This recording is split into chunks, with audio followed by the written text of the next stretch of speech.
Hi all.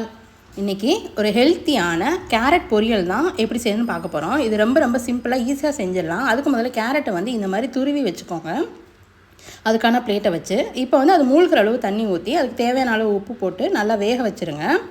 Carrot வந்து ரொம்ப பொடியாக வந்து நம்ம துருவினதுனால சீக்கிரமாகவே வெந்துடும். இப்போ வெந்ததுக்கப்புறம் தண்ணியெல்லாம் நல்லா வடிகட்டி ஒரு பாத்திரத்தில் வந்து தனியாக எடுத்து வச்சுக்கோங்க.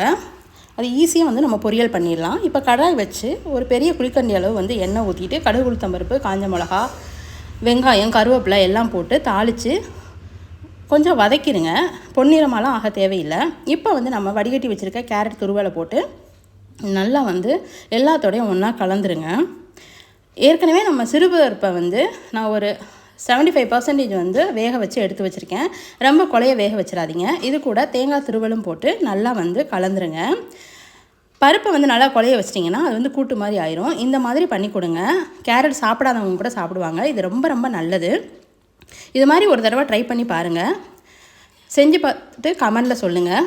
இது வரைக்கும் நம்ம சேனலை சப்ஸ்கிரைப் பண்ணாதவங்க சப்ஸ்கிரைப் பண்ணிக்கோங்க ஃப்ரெண்ட்ஸ். தேங்க்யூ.